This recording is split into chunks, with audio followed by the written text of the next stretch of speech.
ஆண்டவர் வந்து அழிக்கிறத விட்டுட்டார். இப்ப நல்லா கவனிங்க, அந்த முட்டாள் ஊழியக்காரங்க யோனா, அவங்ககிட்ட ஆண்டவர் என்ன சொன்னாரு, நீ போய் பிரசங்கம் பண்றா, அவங்க அழிச்சிட போறாங்க, நான் அழிச்சிடுவேன்னு சொன்னாரு. அதுக்கு அர்த்தம் என்ன? மனம் திரும்பலன்னா அழிச்சிடுவேன், அதான அர்த்தம். ஆனா இவன் என்ன நினைச்சுக்கிட்டான், பிரசங்கம் பண்ணாலும் பண்ணனாலும் அழிச்சிடுவேன். இந்த மாதிரி சில முட்டாள் ஊழியக்காரங்க இருக்கிறார். என்னதான் சொன்னாலும் புத்தி வராது, அது புரியாது, என்ன பேசுறாங்கன்னு நமக்கும் புரியாது, நம்ம என்ன பேசுறோம் அவங்க புரிஞ்சுக்க மாட்டாங்க, சொன்னதே சொல்லிட்டு இருப்பாங்க. இவன் சண்டை போட்டான் பாருங்க ஆண்டவர்கிட்ட, கோச்சிக்கிட்டு போய் ஒரு ஆமணக்கு செடி கீழே உட்காந்துக்கிட்டு, இந்த நகரத்தை நீங்க அழிப்பீங்கன்னு தானே சொன்னீங்க, ஏன் அழிக்கிற? நிறைய ஊழியக்காரர்கள் இருக்கிறாங்க, ஆண்டவரே அந்த குடும்பத்தை அழித்து விடும், அந்த குடும்பம் நாசமா போன ஆண்டவரே, அந்த குடும்பத்துல சாவு விடணும்.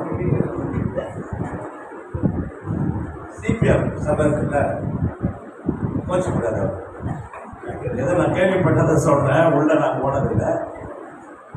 அங்கிருந்து நிறைய ஊழியக்காரர்கள் வெளியே வந்தாங்க. எனக்கு ரொம்ப வேண்டப்பட்ட பாஸ்டர் விக்டர் தர்பட்டாச்சு, அவங்க ஒய்ஃப், எனக்கு அக்கா, அவங்கெல்லாம் வெளியே வந்து நிறைய விஷயங்கள் சொல்லியிருக்கிறாங்க. அந்த ஒன்று சொன்னாங்க, ஒரு விசுவாசி ஒரு ஊழியக்காரனை பார்த்து தப்பா, அதாவது கோவப்பட்டாலோ எல்லாம் ஒன்றா சேர்ந்து ஜெபம் பண்ணலாம், எடுத்துட சொல்லி. ஆண்டவரே எடுத்துற, ஆண்டவரே எடுத்து வர ஆண்டவர். அந்த ஊழியக்காரனுடைய ஜபத்துக்கு அவ்வளோ பவர் இருக்கு. நம்ம ஜெபம் பண்ண எடுத்துருவாரு ஆண்டவரே, அதெல்லாம் ஜெபம் பண்ணாதீங்க அப்படிலாம் வழிவாங்க. அவங்களை சாவடிக்கிறது நம்முடைய நோக்கம் இல்லை, ரட்சிக்கிறது தான் நம்முடைய நோக்கம். ஆண்டவர் ரட்சிப்பதற்காக தன் ஜீவனையே கொடுத்த அந்த காரியத்தை நம்ம வேற மாதிரி யூட்டிலைஸ் பண்ணி சாகடிக்கிறதுக்கு நம்ம ட்ரை பண்ணக்கூடாது. அந்த ஆத்மா ரட்சிக்கப்படணும்னு ஜெபம் பண்ணணும். இவன் பாருங்க, ஏன் நீ அவரை சாவடிக்கல? கேள்வி, நீ ஏன் சாவடிக்கல? என்கிட்ட சாவடிக்கிறன்னு தான் சொன்னேன், அழிக்கிறன்னு தானே சொன்னீங்க, ஏன் சாகடிக்கல?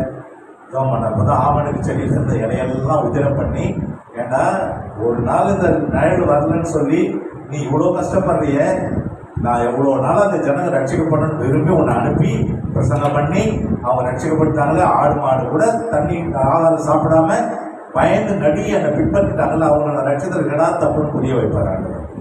அப்போ மூன்றாவது டெடிகேஷன் அல்லது கீழ்ப்படிதல் ரொம்ப முக்கியம். ஆண்டவர் என்ன சொல்றாரு அதை கேட்போம். நீர் என்ன சொல்லுகிறீரோ. பவுல ஆண்டவர் சவுலா இருக்கும்போது சந்தித்தார், 9ஆம் அதிகாரம் நினைக்கிறேன். அப்போஸ்தலர் அதாவது கிறிஸ்தவர்கள் தொடர்ந்து புறப்பட்டு போறாங்க, கர்த்தரை சந்திக்கிறார், கீழே விடறான், கண்ணு குருடா போகுது. அவன்கிட்ட அவன் சொல்றான், ஆண்டவரே இது என்ன, யார் இது, யார் என்ன இதெல்லாம் பண்ணது என்ன? ஆண்டவர் சொல்றாரு, நான் தான், நீ துன்பப்படுத்துகிற கிறிஸ்து நானே. உடனே அவன் என்ன சொல்றான் தெரியுமா? ஆண்டவரே நான் என்ன செய்ய சித்தமாயிருக்கேன். அதுதானே கேட்டார். அப்பதான் நான், நீ இந்த வீட்டுக்கு போ, நீ என்ன செய்யணும்னு அங்கே உனக்கு அவன் சொல்லுவான்டான்னு சொல்லி அனுப்புறார். படாத பாடுபட்டு பவுல் ஊழியம் செய்த அத்தனை ஆண்டுகளிலும் நம்மை போல பாடலாம் கிடையாதுங்க, பயங்கரமான பாடுகளை பட்டு ஆண்டவருக்காக ஊழியம் செய்து கடைசியில் ஜீவனை கொடுத்தார். பிரியமான தெய்வ பிள்ளைகளை, அர்ப்பணிப்பு கீழ்ப்படிதல் ரொம்ப முக்கியம் ஊழியக்காரர். எதற்காக நீங்கள் இப்போ யாராவது ஒன்று வாசிங்க, பிலிப்பியர் 3ஆம் அதிகாரம் 12ஆம் வசனம்.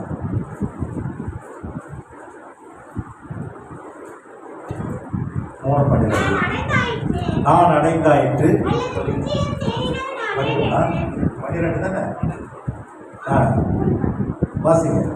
நான் அடைந்தாயிற்று அல்லது முற்றிலும் தேறினவனானே என்று எண்ணாமல் கிறிஸ்து இயேசுவினால் நான் எதற்காக பிடிக்கப்பட்டேன் அதை நான் பிடித்துக் கொள்ள ஆசையாய் தொடர்கிறேன். எதுக்காக ஆண்டவர் பிடிச்சாரு? சுவிசேஷனா பிடிச்சாரா? சுவிசேஷனா இருந்து வேலை செய்யணும். பாஸ்டரா பிடிச்சாரா? பாஸ்டரா இருந்து பாஸ்டர் வேலை பார்க்கலாம். அல்லது மேய்ப்பனா பிடிச்சாரா? மேய்ப்பனா இருந்தார். அப்போஸ்தலரா பிடிச்சாரா? அப்போஸ்தலரா இருந்தார். தீர்க்கதரிசியா பிடிச்சாரா? தீர்க்கதரிசனம் சொல்லுங்க. இந்த 5 ஊழியத்தில் உங்களை எதற்காக அழைத்தாரோ, சில நேரங்களில் இந்த 5 ஊழியங்களும் ஒரு சபை போதகத்தில் விளங்கும். எல்லாமே அவங்க கேட்போம். பேசும்போதே தீர்க்க தரிசன வார்த்தைகள் புறப்பட்டு வரும், ஆராதனை செய்யும் போது தீர்க்க தரிசனங்கள் புறப்பட்டு வரும். இப்படி நடக்கும். நீங்கள் ஒருவேளை தனித்தனியாக நீங்கள் அந்த ஊழியத்துக்கு அழைக்கப்பட்டிருப்பீர்களானால் அந்த ஊழியத்தை தொடர்ந்து செய்வதற்கு அதிலேயே காத்திருங்கள், தாண்டாதீங்க. இவ்வளோ நாள் ஒரு சுவிசேஷன் அது பிரயோஜனம் இல்லை, மாஸ்டர்ஸ்லாம் நல்லா கார் பாங்களா வச்சிடலாம், நம்மளும் பாஸ்டர் ஆகிடும்னு நினைச்சு போகாதீங்க. நீங்கள் எதற்காக அழைக்கப்பட்டீர்களோ, பிடிக்கப்பட்டீர்களோ அதை நீங்கள் பிடித்து கொண்டு அதை ஆசையாய் தொடர வேண்டும் என்று தேவன் விரும்புகிறார். ஒரு 5 நிமிஷம் நம்ம ஜாப் பண்ண போகிறோம். நம்மளாம் பைபிளெல்லாம் ஓடி வச்சுட்டு எழுந்து நிற்கலாமா?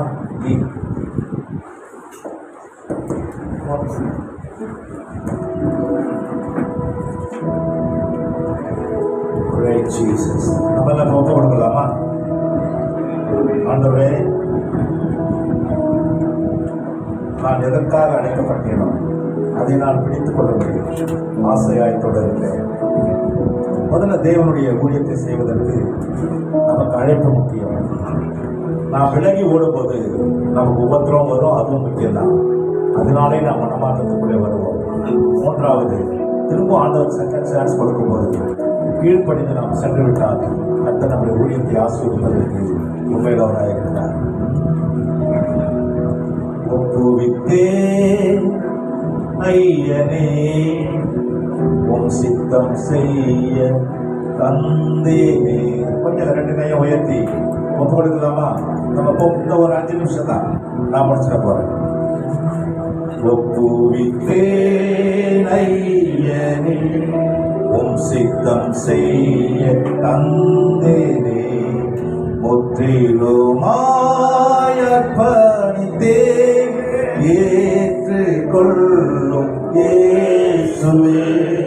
முற்றிலுமாய் அர்ப்பணித்தேன் ஏற்று ஜெபத்தோடு கூட ஒப்புவித்தேன் ஐயனே சுட்டெரிக்கும் அக்கினியால் சுத்திகரித்தெம்மை மாற்றிடுமே. சுட்டெரிக்கும் அக்கினியால் சுத்திகரித்தெம்மை மாற்றிடுமே. ஆவியாத்மா சரீரமே ஆத்துமனேசரை படைக்கிறேன். ஆவியாத்மா சரீரமே ஆத்துமனேசரை படைக்கிறேன். ஒப்புவித்தேன் ஐயனே எந்தனின் சிந்தை முன்னறிவி எந்தனின் பாதை நீரறிவி.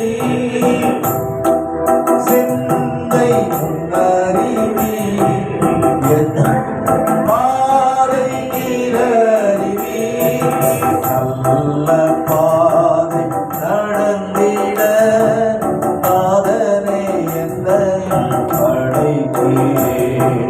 நல்ல சொல்லலாம் நாதனே என்னையும் அர்ப்பணித்தேன். நல்ல பாதை நடத்திட நாதனே என்னையும் படைக்கிறேன். நல்ல பாதை நடத்திட நாதனே என்னையும் படைக்கிறேன். ஒப்புவித்தேன் ஐயனே உம் சித்தம் செய்ய தந்தேனே. முற்றிலுமாய் அர்ப்பணித்தேன் ஏற்றுக்கொள்ளும் இயேசுவே. முற்றிலுமாய் அர்ப்பணித்தேன் ஏற்றுக்கொள்ளும் இயேசுவே.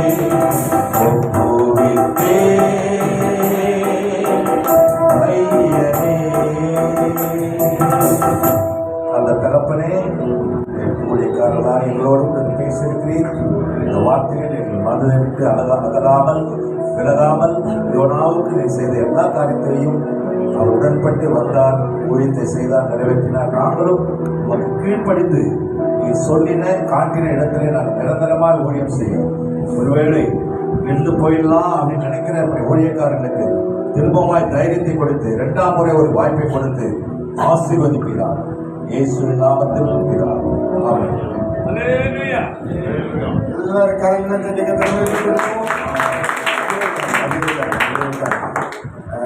ஸ்தோத்திரம். ரொம்ப சந்தோஷம் எல்லாரும் வந்தது. அனைத்து பரிசுத்தவான்களுக்கும் என்னுடைய அன்பின் வாழ்த்து. தொடர்ந்து உங்களை கற்று ஆசீர்வதிக்கிறார்கள். ஆமென்.